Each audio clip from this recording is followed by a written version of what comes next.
오늘 우리에게 주신 하나님의 말씀 보도록 하겠습니다. 히브리서 11장 23절로 31절 말씀입니다. 생명의 샘가 6월 2일 목요일 말씀, 믿음의 사람 모세 함께 읽겠습니다.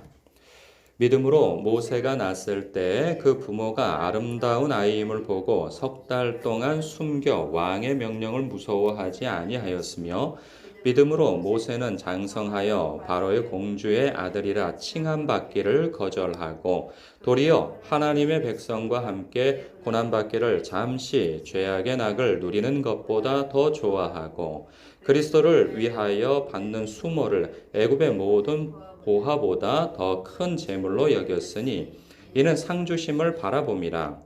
믿음으로 애굽을 떠나 왕의 노함을 무서워하지 아니하고 곧 보이지 아니하는 자를 보는 것 같이 하여 참았으며, 믿음으로 유월절과 피 뿌리는 예식을 정하였으니 이는 장자를 멸하는 자로 그들을 건드리지 않게 하려 한 것이며, 믿음으로 그들을 홍해를 육지같이 건넜으나 애굽 사람들은 이것을 시험하다가 빠져 죽었으며, 믿음으로 7일 동안 여리고를 도니 성이 무너졌으며, 믿음으로 기생 라합은 정탐꾼을 평안히 영접하였으므로 순종하지 아니한 자와 함께 멸망하지 아니하였도다. 아멘. 저는 오늘 본문을 보면서 그 자기 백성에 대한 하나님의 그 인정해 주심을 봐요. 오늘 믿음의 선진들의 그 믿음의 족적을 이렇게 높이 인정해 주는 듯한 그러한 표현이 나오는데, 그 결론적으로만 볼 때 이 각 사람들이 참 대단한 믿음을 발휘한 것 같아요. 이들 모두의 어떤 그 믿음 있는 이 신앙, 결단, 뭐 이런 것들을 폄하하는 것은 아니지만, 제가 볼 때는 이렇게 하는 것 외에는 그 다른 길이 없던 사람들이었음을 봐요. 그 23절에 보면 그 모세의 그 어머니 요게벳에 대한 그 이야기도 나오죠. 그 모세가 낳았을 때 그 부모가 아름다운 아이임을 보고, 그 출애굽기에 보면은 그 모세가 잘생겼다 하는 그 표현 하나 나와요. 잘생겼음을 보고 그를 숨기죠. 숨기고 숨기는데 이제 더 이상 어떻게 할 도리가 없어서 그 역청을 발라서, 그 상자를 만들어서 역청을 발라서 물에다 띄우는 거죠.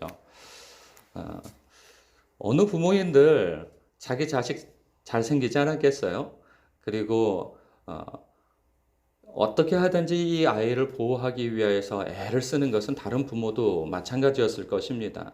근데 결과적으로 이제 이 모세가 하나님 앞에 택함을 받아서 생명을 건지게 되어지고 하는 그러한 일들인데, 그 부모로서는 어찌하든지 살리려고 애쓰는 그 과정, 그것들, 그리고 하나님 안에서 결국은 하나님께 내어 맡기며, 그 나일강이라는 것이 하마도 많고 악어도 많고 물에 띄어놓은들 바람 불어서 뒤집어서 아이가 물에 빠져 죽을 수도 있는 그런 모든 상황이지만, 어차피 내버려두면 죽을 아이니 하나님께 내어 맡기자 하고 물 위에 띄어놨을 거예요.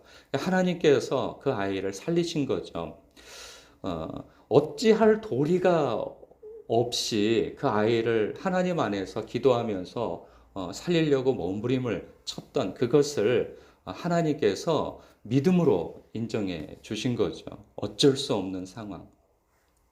그런가 하면 24절부터 27절까지를 보면 모세가 그가 이제 광야로 도망치기 이전의 삶을 이렇게 보여주고 있어요. 이제 왕궁의 왕자로서 살아갈 때 그의 행적에 대해서 어떠한 믿음으로 그가 그렇게 행동했는가에 대한 얘기가 나오는데, 믿음으로 모세는 장성하여 바로의 공주의 아들이라 칭함받기를 거절하고 도리어 하나님의 백성과 함께 고난받기를 잠시 죄악의 낙을 누리는 것보다 더 좋아하고 그리스도를 위하여 받는 수모를 애굽의 모든 보화보다 더 큰 재물로 여겼다는 거예요. 이는 상주심을 바라봅니다.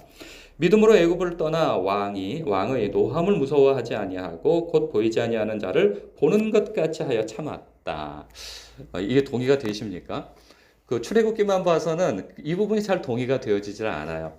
왜냐하면 그는 물론 이제 그 얘기가 길어질 수 있는데, 그의 어머니 요게벳이 유모가 되어져서 성장하게 되어지죠. 그래서 여호와 하나님 자신의 참 하나님이신 것을 알게 되어졌고 자기가 어떤 민족에 속한 사람이었다가 왕자가 됐는지도 아마 알게 되니까 자기의 동족을 살리려고 하다가 그 애굽 사람을 죽여서 그것이 탈로가 되어진 것이죠.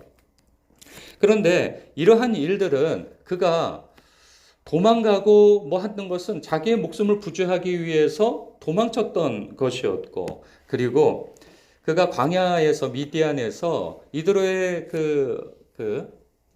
이드로의 사위로서 살아갈 때에도 그는 믿음으로써 살아간 것은 아닌 것으로 보여요. 왜냐하면 그가 어떻게 하다가 내가 여기까지 흘러오게 되어졌나 하면서 깊은 한숨 속에 내가 이방에 와서 객이 되었도다 하면서 자기 아들의 이름을 게르솜이라고 짓기도 하고 깊은 한숨 가운데에서 그냥 세월을 보내면서 살았단 말이죠.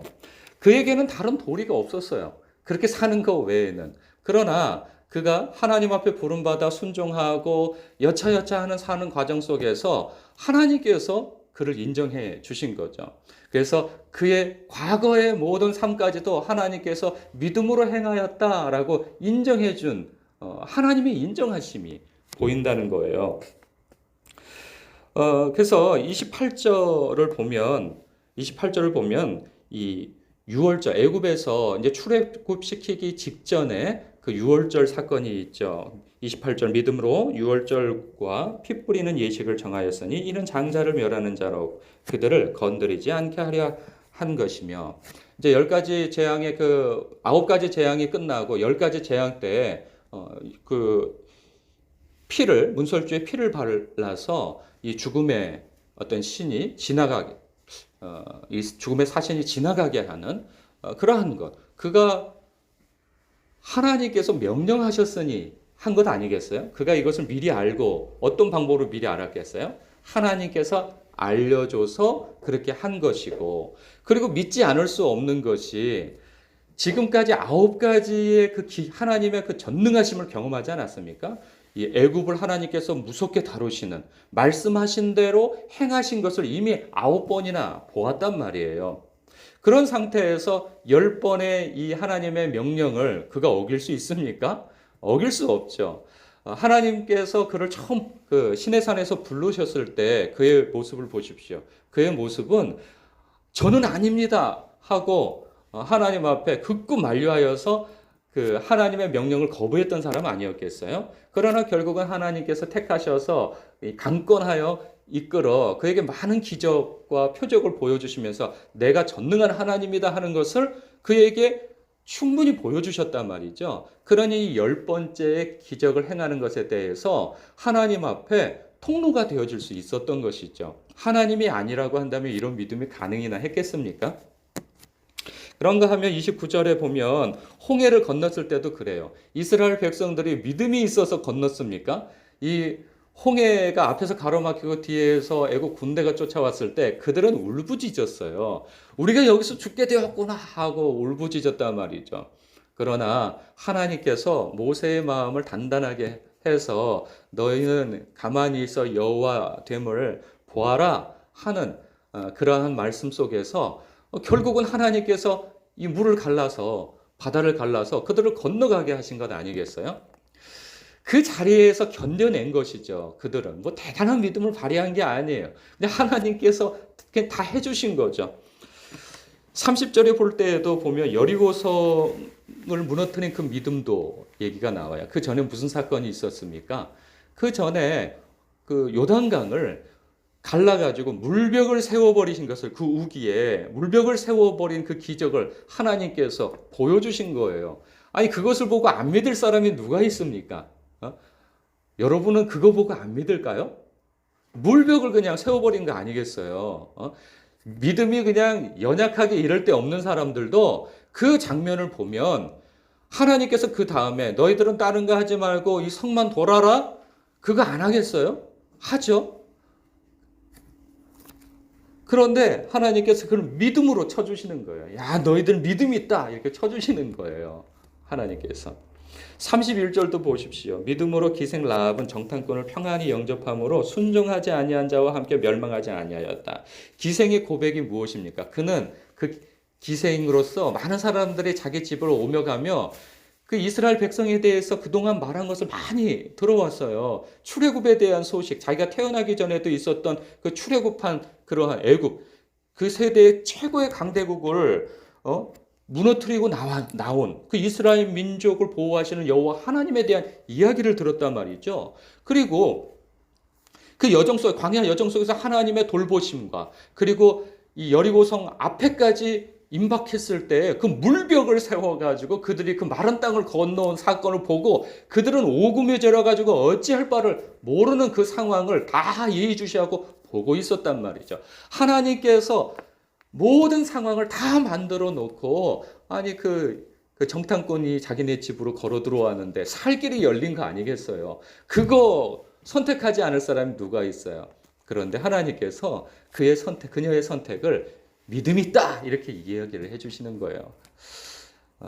그런 생각을 해요. 우리가 이런 성경에 있는 인물들의 믿음의 그 선택들을 보면서 아유 이 사람들은 믿음이 있어서 이렇게 하지 이 사람들은 나랑 달라 나는 아니야 이런 생각 가질 때 많이 있지 않나요? 믿음이라고 하는 것이 우리가 그동안 지나온 거 보면 우리가 대단한 믿음이 있어서 어떤 일들을 막 돌파해내고 견뎌내고 그런 때도 있지만 대부분은 하나님 앞에서 막 몸부림치며 두려움과 어려움 속에서 어쩔 수 없이 막 견뎌내면서 하나님을 의지했던 그 순간들이 더 많았을지 모르겠어요.